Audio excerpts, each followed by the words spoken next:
Energy abundance sparks economic abundance. That's why the bank should encourage an all-of-the-above approach to energy development. Such an approach will make World Bank financing more effective, and it will reconnect the bank to its core mission of economic growth and poverty alleviation. In addition to increasing energy access, the World Bank can use its resources more effectively by starting to apply its graduation policy. This would allow the bank to focus on lending to poorer, less creditworthy countries. This is where World Bank support makes the biggest difference for poverty and growth.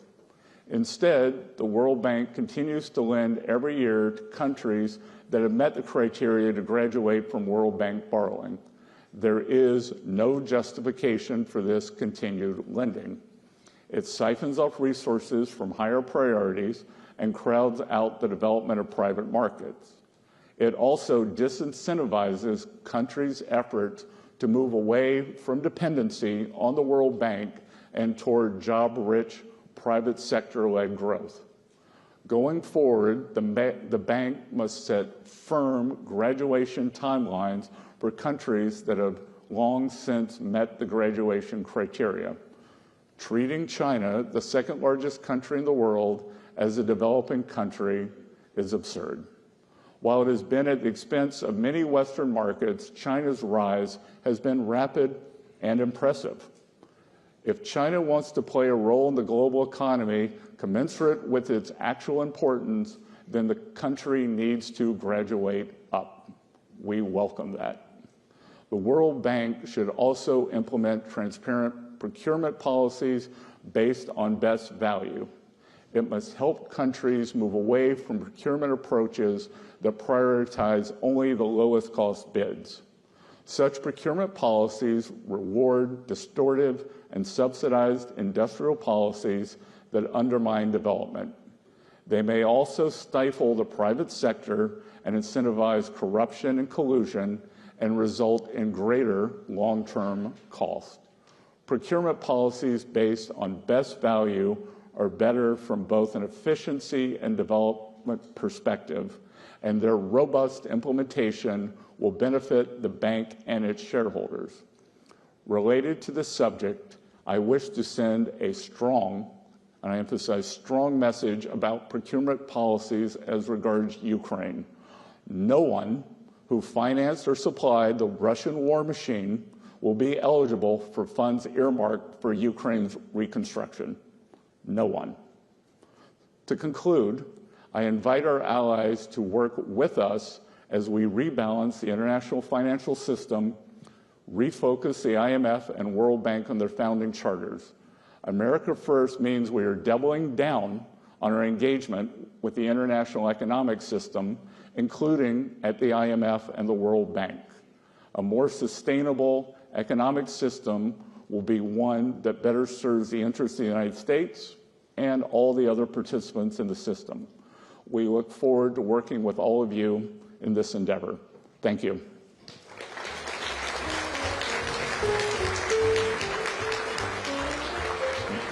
Good job. Thank you. Mr. Secretary, thank you for joining us here today, and thank all of you for coming here today. I'm going to point out you have many great lines in this very meaty, comprehensive set of remarks, but you say, I wish to be clear, America First does not mean America alone.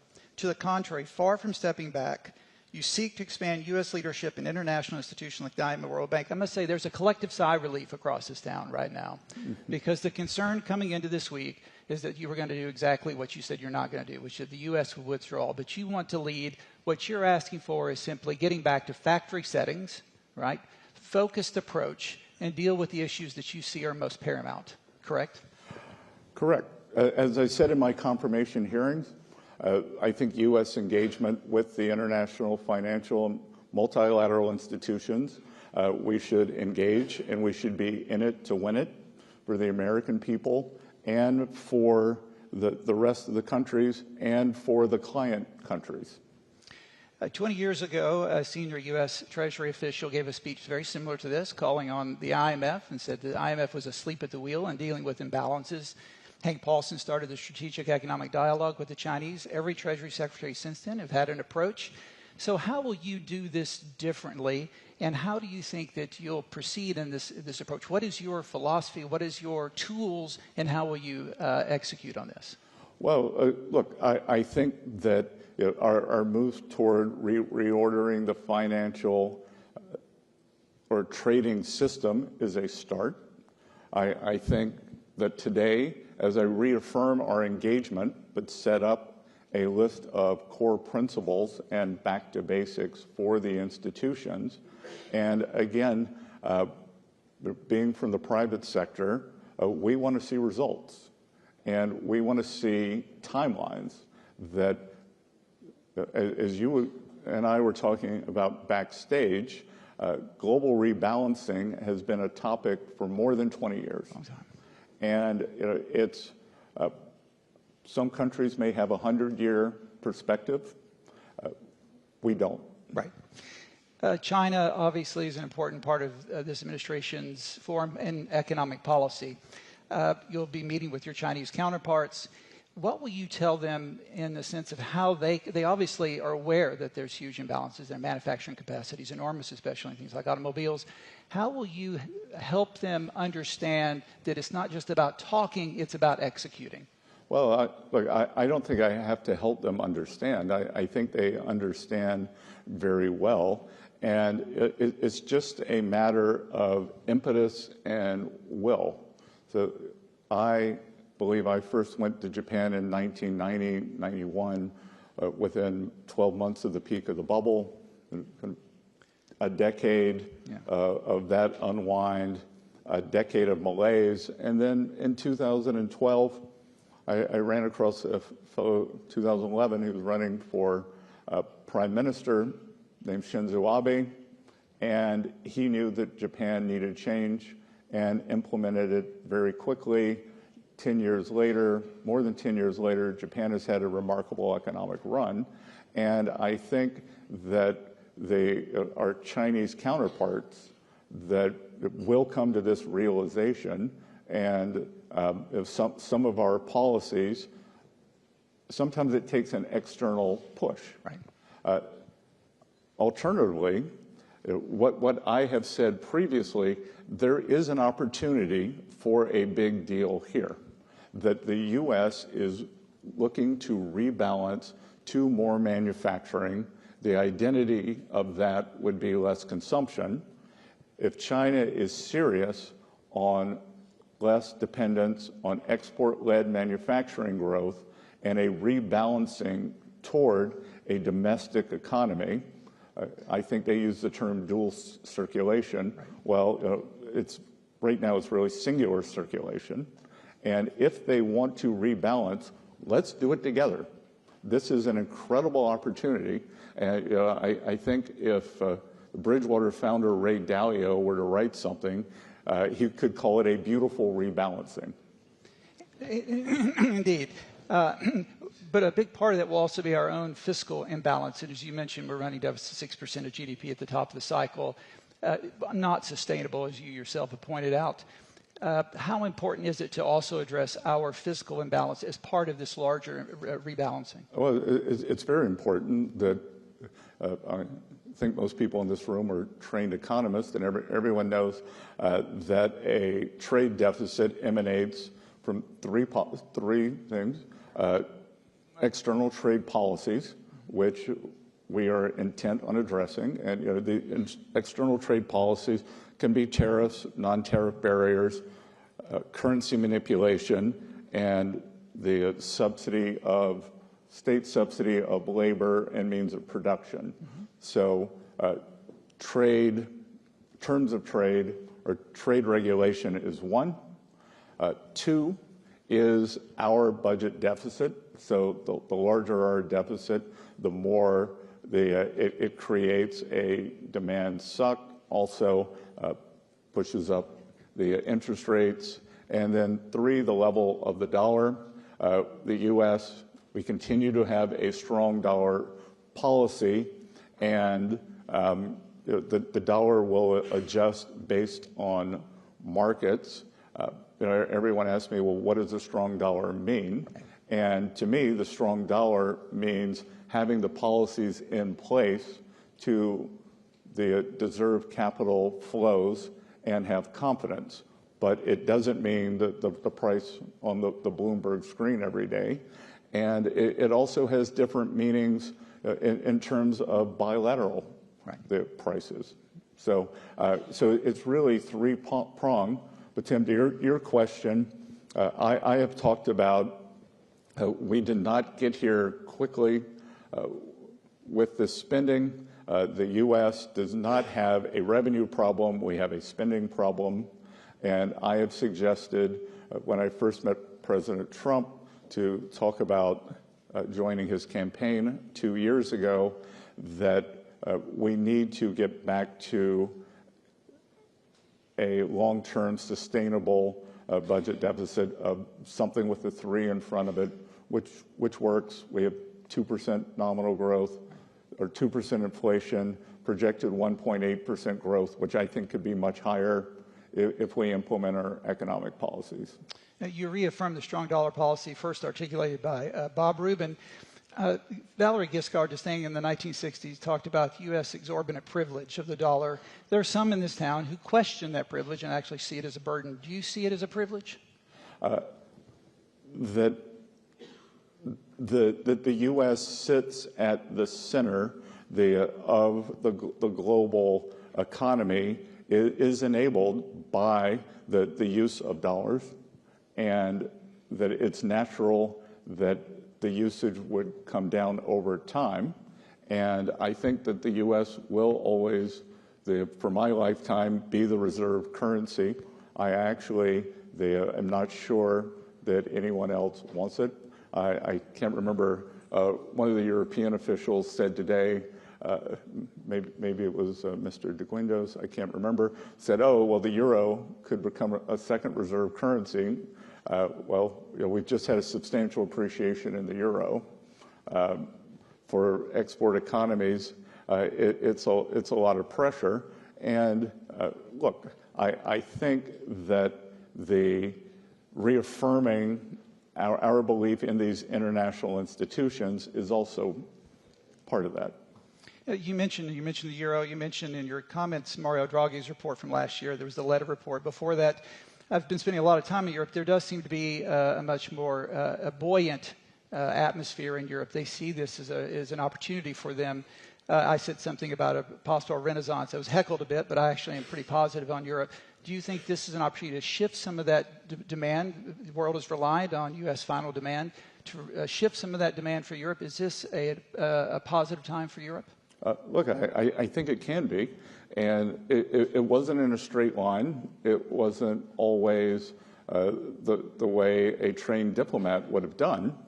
But I think we should all congratulate President Trump. He has done what a succession of European leaders have tried to do for the past 26 years, since the advent of the euro, that whether it's the French, the Italians, other European countries have tried to get Germany to increase their fiscal spend and drive the European economy, and that I applaud these nascent efforts because it's a combination.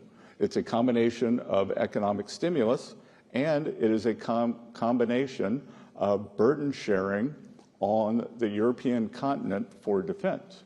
And as I've said many times before, economic security is national security is economic security. So if this European plan works, that I applaud it.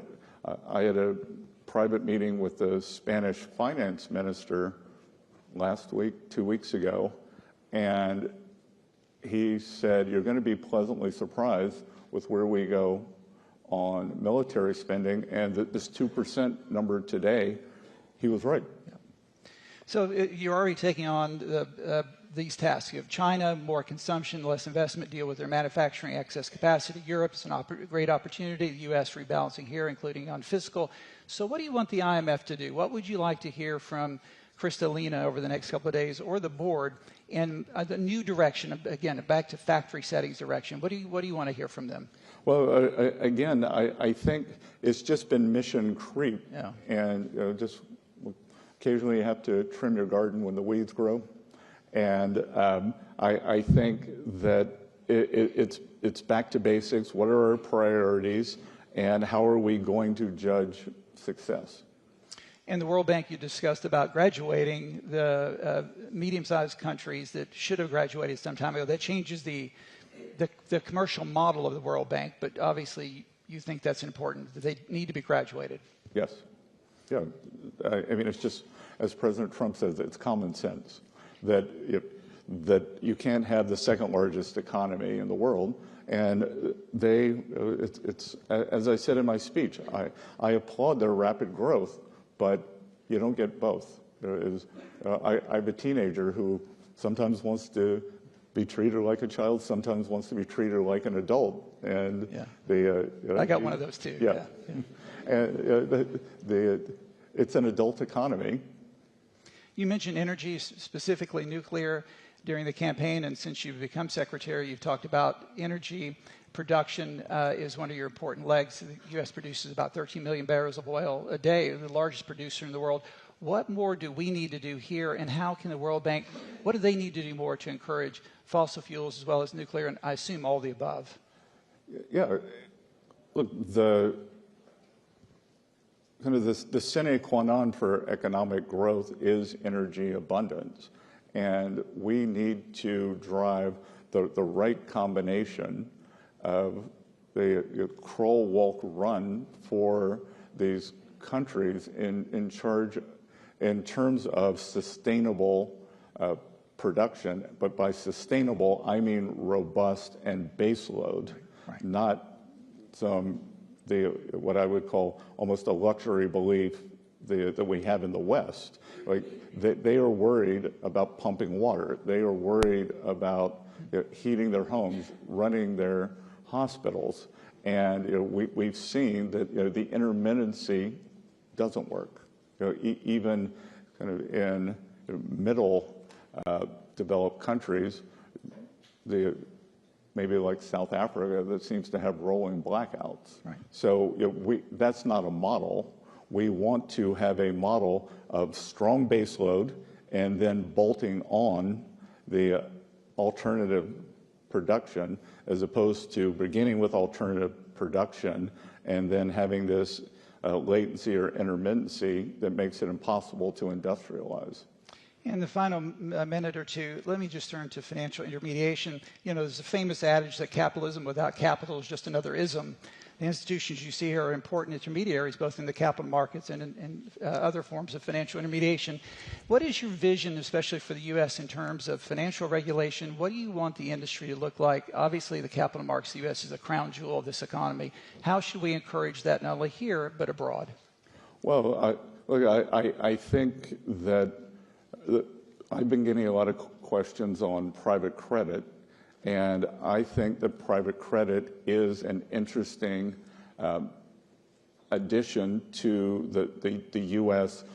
mosaic, and it is the depth and breadth of our capital and credit markets that powers the U.S. economy, and it's the innovation there.